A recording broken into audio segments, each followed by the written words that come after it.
Testing. Check.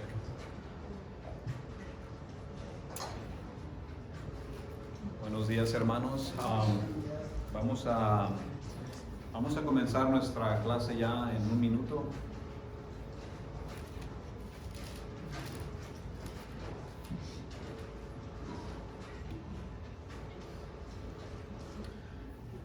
Bueno, se nos vino el frío ya. Ya se nos vino el frío. Vamos a encomendarnos a Dios para dar inicio a esta clase, hermanos.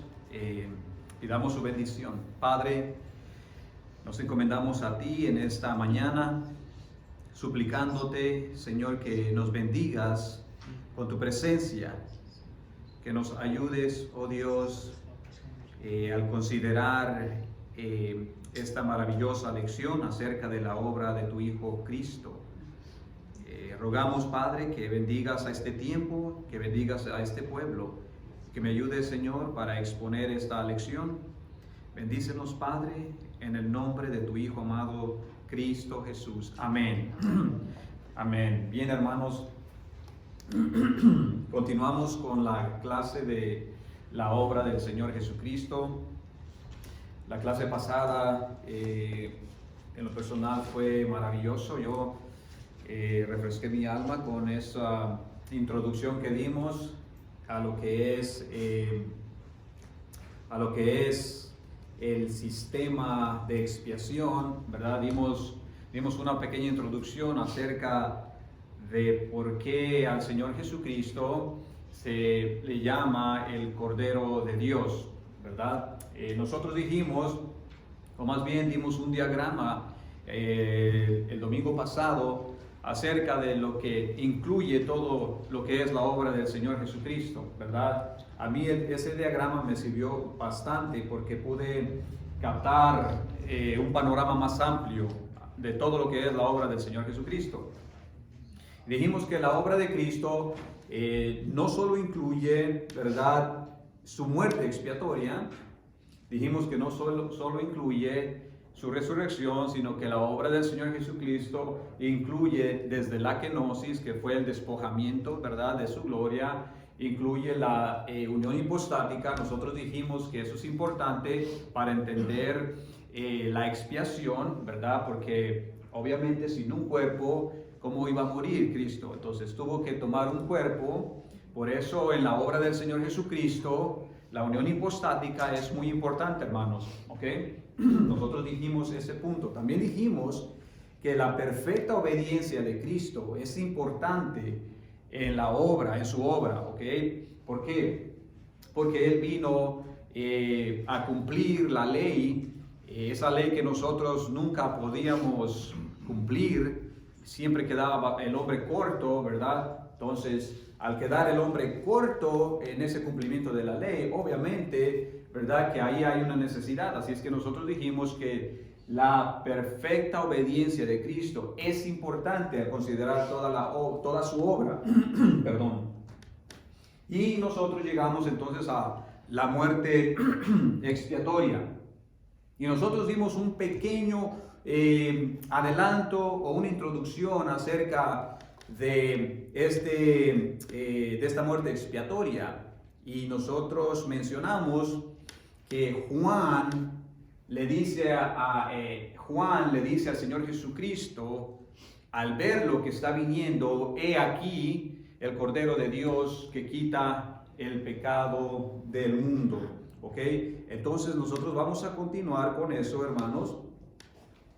¿Qué es lo que significa que se le dio ese título al Señor Jesucristo, el Cordero de Dios? ¿Ok? Entonces, es más, vamos a leer Juan, hermanos. Alguien que busque Juan, capítulo 1, versículo 29, eso.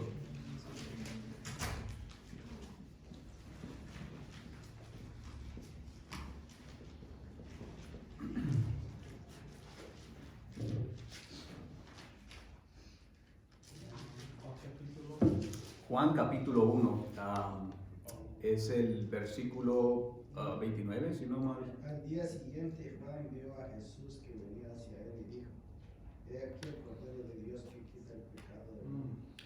he aquí el Cordero de Dios que quita el pecado del mundo. Bien, hermanos. Primero, lo que nosotros tenemos que entender de aquí, que este término probablemente para nosotros, los oyentes de este tiempo, no tiene mucho peso, o sea, no tiene mucho significado, si lo quiere decir así, pero para el público de Juan el Bautista, para todos los judíos que se encontraban en ese tiempo escuchando lo que él dijo, ese término, esa expresión, inmediatamente la mente de esos judíos, ¿verdad?, tuvo que volar hacia aquel sistema de expiación, hacia aquellos sacrificios que se hacían, ¿verdad?, en el templo, en los tabernáculos. Entonces, el público de Juan el Bautista debió entender realmente lo que está queriendo decir Juan cuando él dice: he aquí el Cordero de Dios que quita el pecado del mundo. Entonces, este público, inmediatamente, ellos están entendiendo qué es lo que está queriendo decir Juan. Ok. Ahora, hermanos, para poder nosotros captar de una mejor manera lo que Juan está tratando de decir con este término, nosotros tenemos que regresar al Antiguo Testamento, ¿verdad?, con el sistema levítico, ese sistema de sacrificios.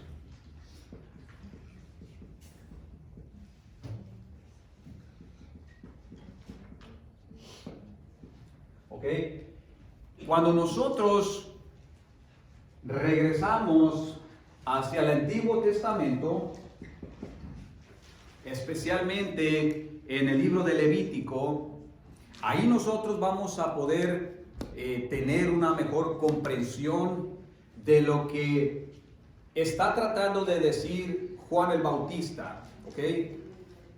En este sistema de sacrificios levíticos en el Antiguo Testamento, hermanos, buenos días. En este sistema, aquí nosotros podemos encontrar la clave para nosotros entender por qué a Cristo se le dice el Cordero de Dios. ¿Ok?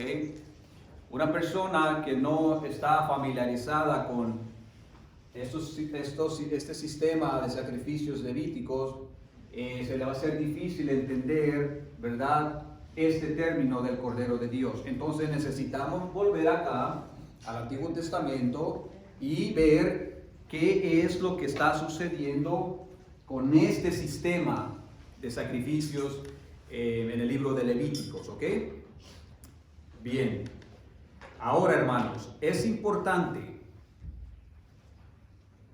saber que este sistema no lo instituyó ni Moisés ni los israelitas, sino que lo instituyó Dios. ¿Ok? Usted va a encontrar, al momento de que abra la palabra de Dios en el libro de Levíticos, usted va a encontrar que una y otra vez Dios, ahí la palabra de Dios dice: y Jehová habló a Moisés y dijo. Y Jehová habló a Moisés y dijo. Y así, cuando usted estudia todo el libro de Levíticos, usted va a ver que esta institución fue puesta, este sistema fue puesto por Dios mismo. No es que al hombre se le haya ocurrido, ¿verdad?, y haya dicho: bueno, o a Moisés, vamos a hacer algo, tú sabes, diferente, sino que esto viene directamente de Dios. ¿Ok? Y obviamente la Escritura nos dice que todo lo que estaba sucediendo acá en el Antiguo Testamento, especialmente con estos sacrificios levíticos, es sombra que apuntaba aquí al verdadero sacrificio, al verdadero Cordero. ¿Ok? Eso es importante que nosotros vayamos captando, que todo lo que se instituyó aquí, todos los sacrificios levíticos, todo lo que Dios estaba hablando, todo era sombra que apuntaba a Cristo. Recuerden que dijimos que Cristo es el centro de todo. centro de nuestra fe, el centro de la Biblia, todo apunta a Cristo, ¿ok? Ahora, hermanos, en este sistema que nosotros podemos ver en el libro de Levíticos, ¿verdad? Vayan abriendo sus Biblias, por favor. Solamente para estar listos cuando tengamos que repasar alguna cita bíblica.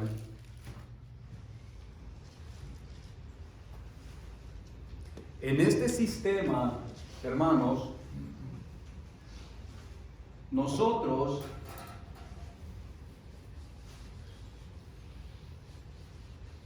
vamos a encontrar 4 cosas importantes que es necesario que nos familiaricemos, ¿ok? Primero,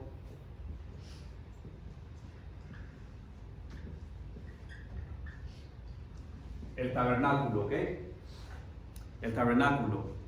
Segundo, los sacerdotes.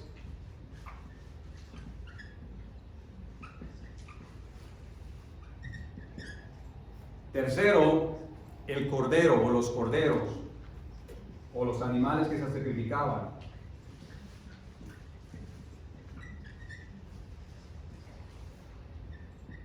Y 4, el mismo ritual que se hacía, la forma en que se hacía, ¿ok? Vamos a ponerle el ritual.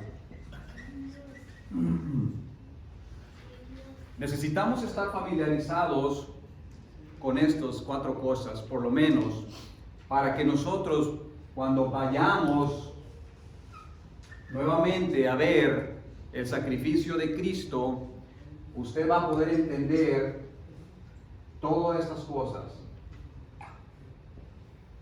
¿Ok? ¿Alguna pregunta? Ok. En el tabernáculo, hermanos, nosotros encontramos, vamos a Levítico 33. Levítico 33, versículos 7 al 10. ¿Alguien puede? Perdón, hermanos. Levítico 16, a ver.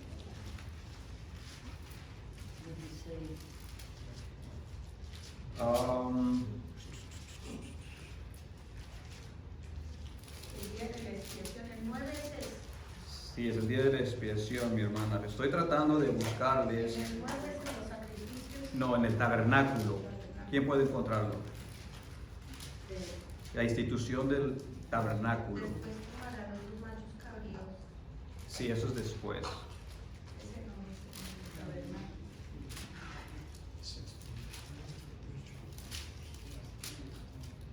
¿Alguien lo encontró?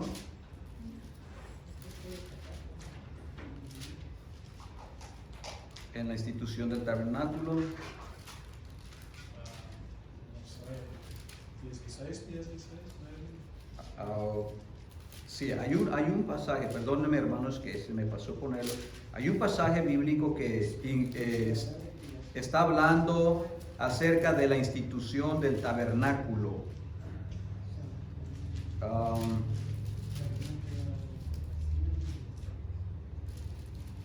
Bueno, El santuario único es el 17. a ver hermana, léalo ahí.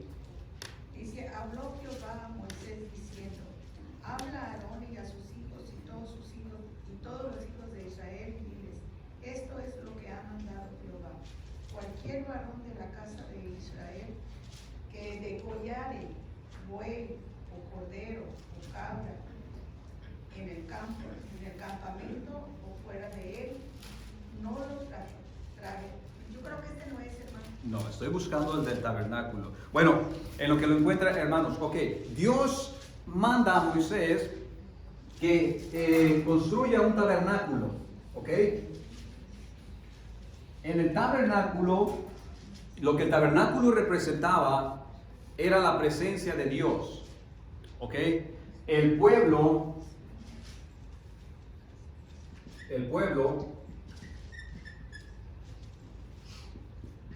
vivía en pecado, tenía pecado. Y cuando Dios le manda a Moisés que construya un tabernáculo, era para que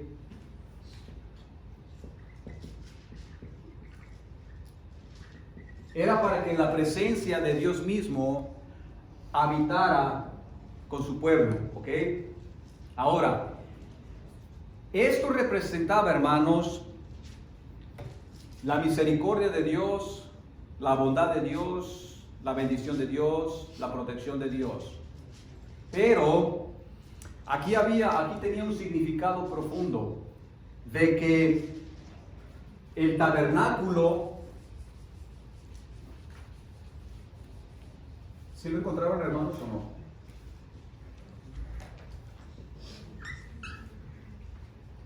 De que el tabernáculo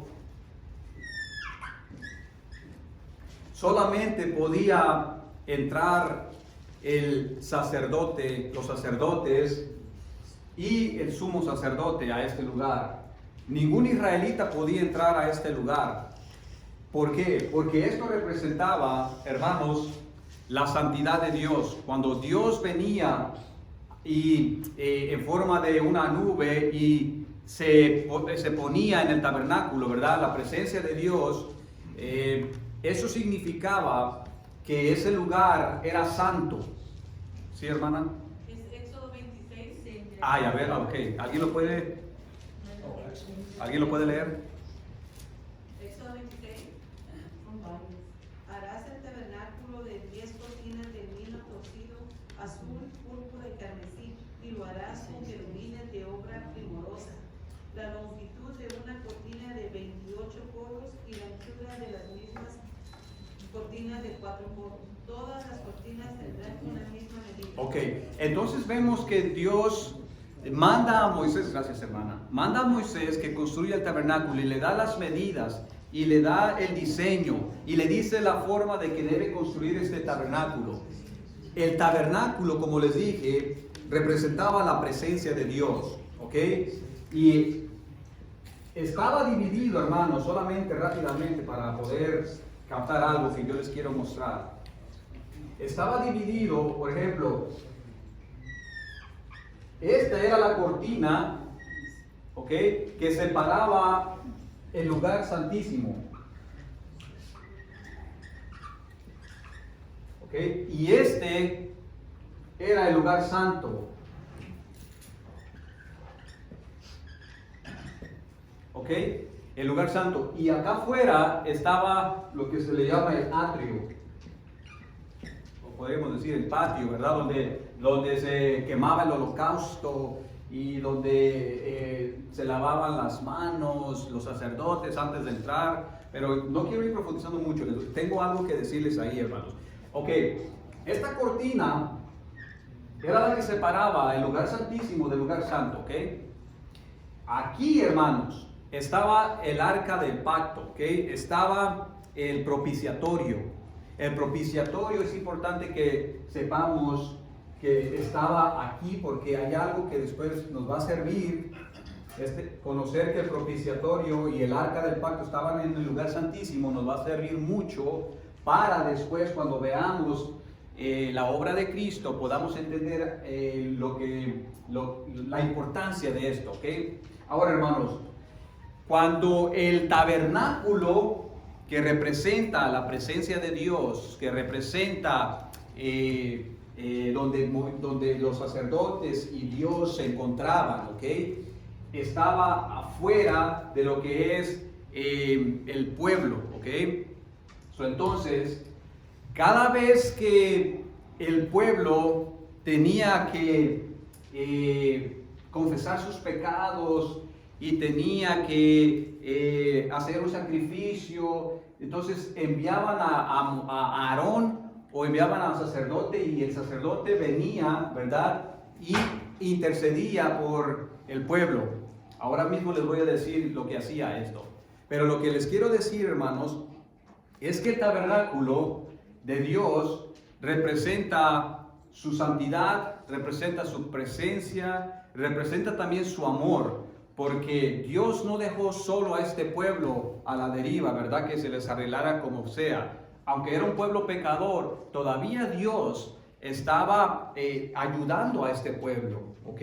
Y les dio leyes, instituyó lo que vamos a ver enseguida acerca de los sacrificios, instituyó el sacerdocio, ¿verdad? Para que pudiera el pueblo gozar de la comunión con Dios. Pero el tabernáculo era el lugar de comunión entre Dios y el hombre, ¿ok? Ahora, hermanos, ¿alguna pregunta antes de entrar a...?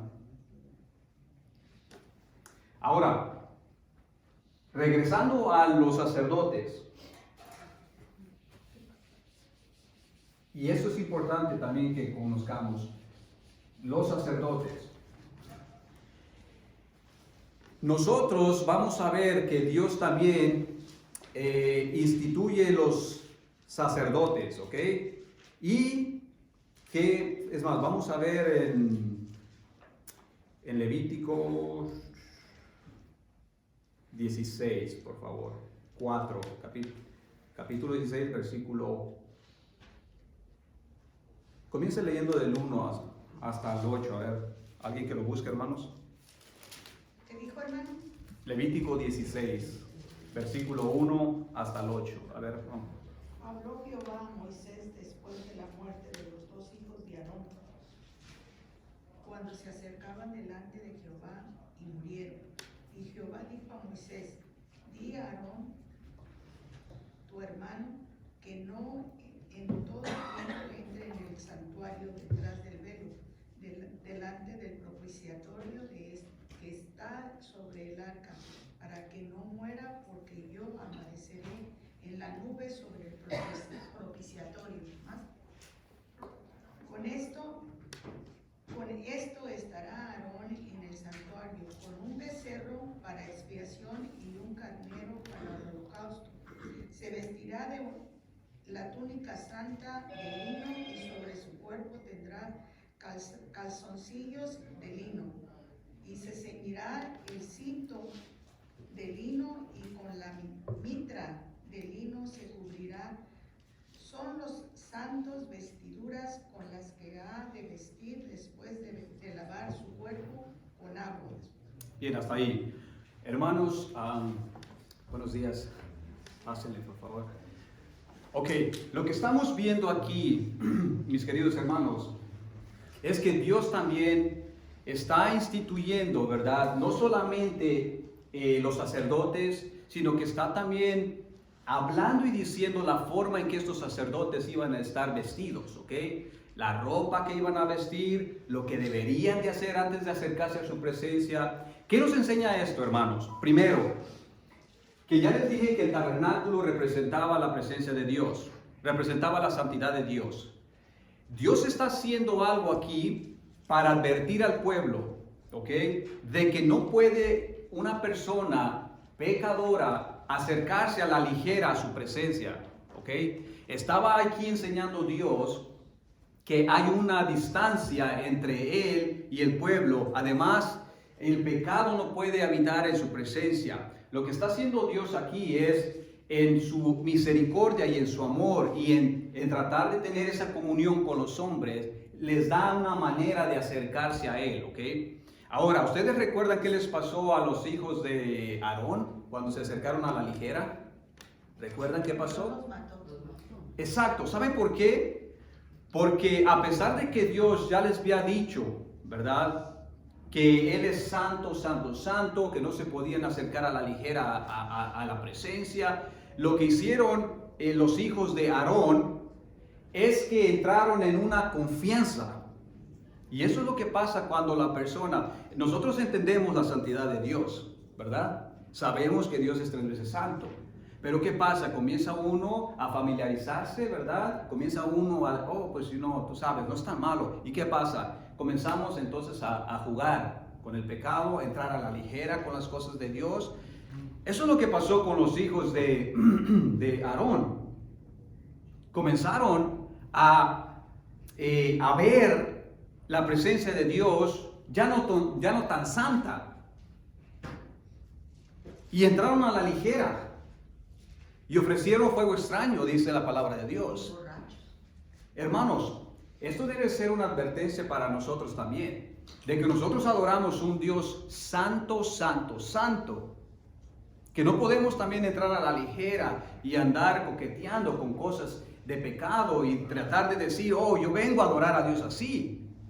No. Tenemos que tener cuidado, ¿verdad?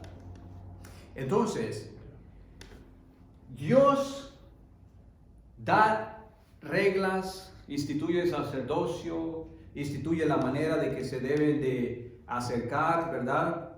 Y Él comienza entonces a darles un sistema de sacrificios, ¿ok? Que enseguida vamos a entrar a eso, el sistema de sacrificios de los levitas para que fuera en favor del pueblo. Pero ahorita lo que estamos haciendo es de que estamos viendo que Dios está mostrando su misericordia, su amor, su compasión, y está intercediendo todavía a favor de este pueblo, ¿ok? No los está dejando a la ligera.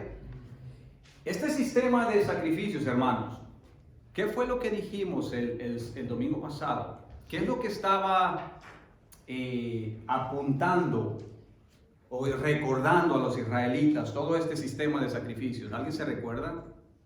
Al verdadero Cordero de Dios, Jesucristo. Sí, pero nosotros hablamos, creo que dijimos tres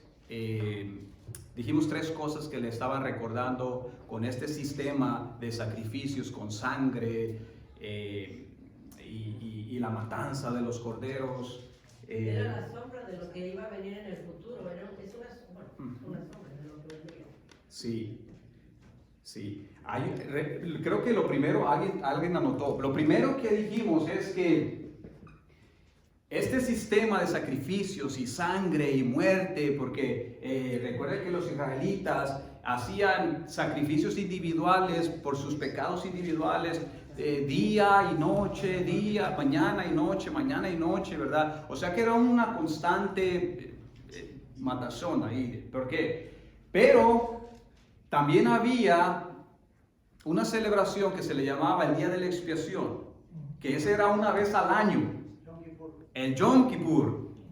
Y dijimos que esa era una celebración bien importante, ¿verdad? Para el pueblo judío, bien importante, porque ahí el pueblo se reunía y ahí el pueblo hacía ayuno y ahí el pueblo se humillaba ante Dios, ¿verdad? Y ofrecía esos corderos. Enseguida voy a entrar en eso. Pero este sistema de matanza de los corderos, de animales, estaba recordando algo, hermanos. Lo primero que Dios les estaba recordando con esto es que el pecado de ellos, el pecado del pueblo de Israel, ¿alguien lo tiene por ahí? Era un recordatorio constante de que ese pueblo era un pueblo pecador. La sangre derramada era un recordatorio. Al ver el pueblo de Israel, tanta sangre todos los días, era un recordatorio de que por sus pecados está siendo derramada la sangre. Además era un recordatorio de que por sus pecados había muerte. La paga del pecado es muerte. Pero también, hermanos, dijimos que era un recordatorio de la santidad y la justicia de Dios. ¿Se recuerdan que dijimos eso? Era un recordatorio de la santidad y la justicia de Dios. Y había algo más. Un inocente tenía que pagar. Exactamente. Un inocente estaba pagando por la culpa de ellos, por el pecado de ellos, ¿verdad? Importante que nosotros sepamos esto. Todo esto, al ver la sangre derramada todos los días, era un recordatorio. Dios es santo, Dios es justo. El pecado, Dios no lo toma a la ligera. Hay consecuencias, ¿verdad? Ok. Ahora, hermanos, en el día de la expiación, ese gran día de la expiación, en ese día era un día muy especial. ¿Por qué? Porque, como les dije, el pueblo, todo el pueblo se tenía que reunir para traer una ofrenda a los sacerdotes, y lo que ellos al traer una ofrenda al año, eso era por si las otras ofrendas individuales que ellos hacían, ¿verdad?, se les hubiera pasado como un pecado. Entonces lo que hacían ellos, ok, al final del año está instituido el día de la expiación. Y en ese día, hermanos, ya no se acercaba cualquier sacerdote para entrar al tabernáculo, al lugar santísimo. ¿Ok? Lugar santísimo. Ya cualquier sacerdote levita no podía entrar aquí, porque este era el velo que separaba el lugar santo del lugar santísimo. Vamos a poner aquí el atrio, que estaba más afuera. Ahí, mis hermanos, solamente el sumo sacerdote tenía que entrar, y solamente una vez en este día de la expiación. No podía estar entrando a cada vez que le diera la gana. Alguien leyó por ahí, creo que fue la hermana, que le dijo Jehová. Tenía que entrar con sacrificio, hermano, no podía entrar sin nada. Exacto, ahí vamos, bien. Hermana, ¿puede leer el 16, capítulo 16, versículo 1 y 2, me parece? A ver. Habló Jehová a Moisés después de la muerte de los dos hijos de Aarón. Cuando se acercaron delante de Jehová y murieron. Y Jehová dijo a Moisés: di a Aarón, tu hermano, que no en todo tiempo entrará al santuario detrás del velo, delante del propiciatorio que está sobre el arca, para que no muera, porque yo apareceré en la nube sobre el propiciatorio. Amén, vamos a dejarlo ahí. Dios le dijo a Moisés que dijera a Aarón una vez, no siempre, no cuando él quisiera, tenía que entrar detrás del velo, ¿ok?, en el lugar santísimo, donde la presencia de Dios iba a descender, donde iba a haber una comunión y iba a interceder. Ese sumo sacerdote iba a entrar, y enseguida vamos a ver lo que la hermana dijo, lo que tenía que hacer el sacerdote antes de entrar al lugar santísimo. Entonces el sacerdote intercedía por todo el pueblo, ¿verdad?, y intercedía y pedía ante Dios por el pueblo. ¿Ok? Importante que nosotros captemos este cuadro, porque después yo los quiero llevar, como les dije, a considerar la obra de Cristo, lo que Cristo hizo por nosotros. ¿Y por qué Hebreos le dice al Señor Jesucristo? Dice del Señor Jesucristo que Él es el gran sumo sacerdote. No el sumo sacerdote, el gran sumo sacerdote, le dice el autor de Hebreos. ¿Ok? Por lo pronto quiero que vayamos captando este cuadro y lo vayamos poniendo en nuestra mente para después considerar lo que hizo Cristo. ¿Ok? Ahora, mis hermanos, vamos a considerar lo que dijo la hermana Maite. El sumo sacerdote tenía que hacer algo primeramente por él mismo antes de entrar al lugar santísimo. Vamos a leer Levítico 16, versículo 3. Con esto entrarás, Aarón, en el santuario, con un becerro para expiación y un carnero para holocausto. El sumo sacerdote, antes de entrar al lugar santísimo, tenía que matar ese carnero, tenía que darle muerte, y la sangre, ¿ok?, tenía que ser puesta en el lugar del propiciatorio, tenía que ser puesta sangre, ¿verdad?, para poder él entrar y pedir perdón por sus pecados primeramente, por los pecados de Aarón, ¿verdad? Y así después tenía que entrar a la presencia de Dios. Pero hay algo más, hermanos, que tenía que hacer el sumo sacerdote. Siga leyendo versículo 4.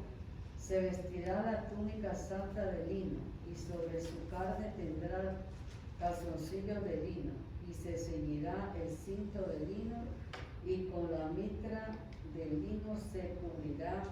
Son las santas vestiduras, lavará pues su carne con Ok. agua, y luego se vestirá con Hasta ahí, ellas. hermana.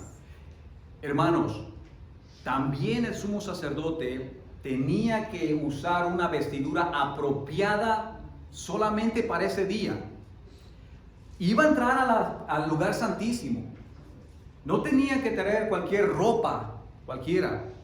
Tenía que traer la ropa adecuada que Dios le dijo que tenía que ponerse. Guarden eso en mente, porque nosotros estamos vestidos de Cristo, ¿ok? Por eso entramos a la presencia de Dios. Por eso entramos al lugar santísimo de la presencia de Dios. Por eso se ha abierto el camino hacia el trono de la gracia. Por eso usted no cae muerto cuando viene y quiere estar en la presencia de Dios. Guarde eso en mente, porque somos vestidos de la justicia de Cristo, ¿ok? Por eso, aquí Dios está instituyendo, ¿sí, hermana? Hermano, ¿puedo leer algo? Sí, claro. Porque convenía que tuviéramos tal sumo sacerdote, santo, inocente, inmaculado, apartado de los pecadores, exaltado más allá de los cielos, que necesita, como aquellos sumos sacerdotes, ofrecer sacrificios diariamente. Es Cristo, Hebreos 7:26. Hebreos 7:26. Exactamente. Vayan guardando esto en mente, porque les digo, vamos a ir considerando poco a poco lo que el Señor Jesucristo hizo por nosotros. ¿Ok? Así es que el sumo sacerdote no podía entrar con la ropa que él quisiera, tenía que ser la ropa que Dios le dijo, y tenía que usarla solamente esa vez para estar en comunión en el lugar santísimo. ¿Ok? Bien, pero hay algo más. ¿Quién puede leer ahí mismo, el versículo 4, la parte final? O puede leer todo el versículo del capítulo 16.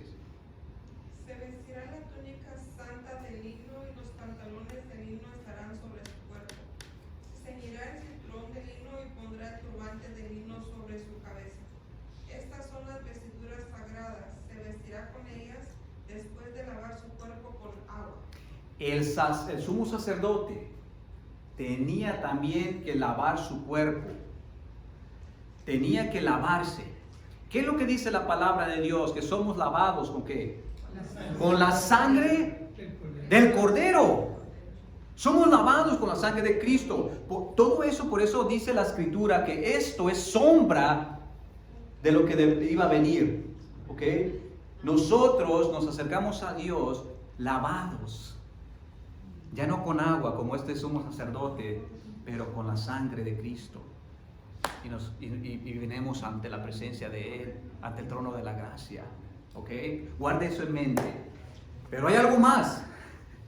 Hermanos, después de que el sumo sacerdote estaba listo, ahora sí, preparado para entrar al lugar santísimo, se traía 2 machos cabríos. ¿Ok? 2 machos cabríos. Y estos 2 machos cabríos eran presentados al sumo sacerdote. Y el sumo sacerdote tenía que echar suerte por alguno de estos 2 machos cabríos. El uno sería dejado ir dejado ir. Uno de ellos iba a ser dejado ir al desierto. El otro sería degollado. Sería degollado. Cuando el sumo sacerdote recibía esos 2 machos cabríos y echaban suerte, eso de suerte, ¿qué le viene a la mente cuando escucha echaron suerte? Escoger a uno de los dos. Sí, pero en el Nuevo Testamento, ¿sobre quién echaron suerte? Cristo. Sobre Cristo. Esto era una sombra también de que echaron suerte sobre los garments, las ropas, las vestimentas del Señor Jesucristo. Yes. Hermanos, Cristo cumple estas 2 verdades. ¿Ok? Después, enseguida voy a detrás de esto, pero El macho cabrío que, por ejemplo, el que se echaba la suerte y caía sobre el macho cabrío número 1, y este es el número 2. Este macho cabrío era acercado al sumo sacerdote. El pueblo confesaba los pecados, ¿verdad? Todos los pecados, ¿sí? ¿Quién ponía los corderos?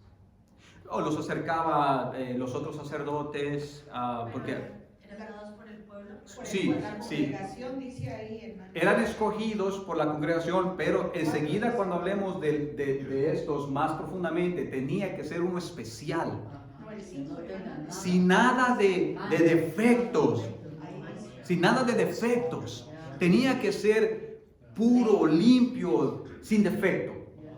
¿Ok? Y eso también es una alusión y apunta a la perfección de Cristo.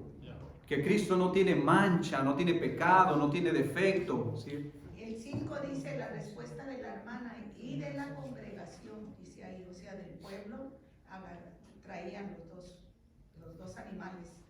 Si eran escogidos por los sacerdotes, entonces lo traían, se echaba suerte. Entonces, al primero que cayó que se iba a dejar ir, lo que hacía entonces el sumo sacerdote es confesar los pecados por el pueblo y ponía sus manos en el macho cabrío.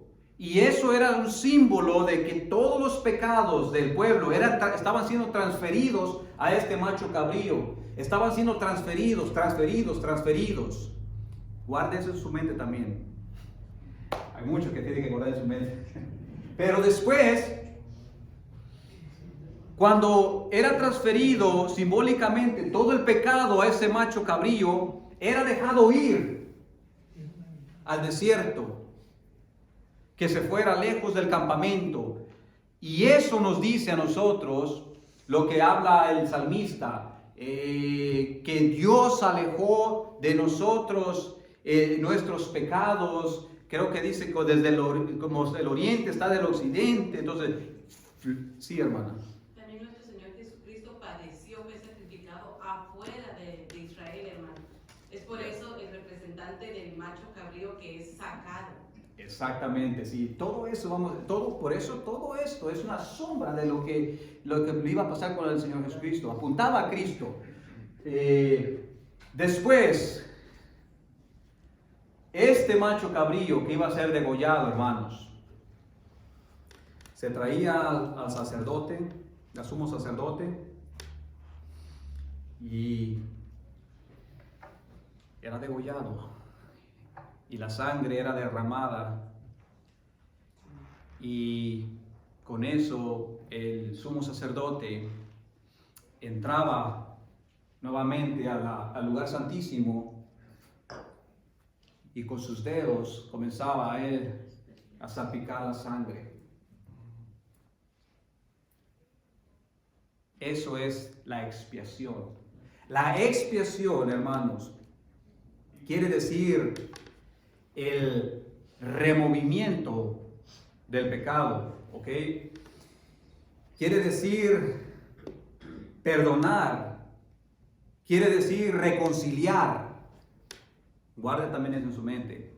Reconciliar. Quiere decir anular.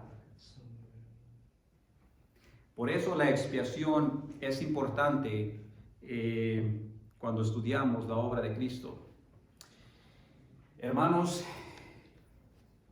y esto apunta entonces al verdadero sacrificio que es Cristo por los pecadores. Y ya no es que el pueblo escogió un cordero, sino Dios mismo escogió su cordero. Y por eso Juan dice, he aquí el cordero de Dios, no del mundo, que quita el pecado del mundo. Ya no fue escogido por el mundo, sino por Dios. Y ahí nos recuerda también que Dios extiende aún su misericordia y su amor y su compasión y su bondad. Y está Él por nosotros y no nos ha dejado en nuestros pecados, sino que por eso dice la Escritura que envió a su Hijo para pagar por nuestros pecados, hermanos. Con eso terminamos para después en la próxima clase introducirnos a lo que es el sacrificio de Cristo Jesús, hermanos. Vamos a encomendarnos a Dios para darle gracias. Padre, te damos gracias, Señor, por tu gran misericordia y tu bondad, porque nos permite, Señor, apreciar, profundizar, conocer, oh Dios, la obra que tu Hijo ha hecho. Gracias por este pueblo. Gracias, Señor, por los que están presentes en este lugar. Padre, yo sé que tu soberanía y tu providencia, Señor, los ha traído hasta este lugar para escuchar esto. Bendice, Señor, esta clase y permítenos seguirla atesorando de una manera maravillosa para poder contemplar mucho más profundamente la obra de nuestro Señor y rendirnos más a Él, oh Dios. Gracias. Lo suplicamos por los méritos de tu Hijo, Padre. Amén. Amén. Bien, hermanos. Bueno, vamos a tomar un break. Ahí hay café y pan y después comenzamos el servicio.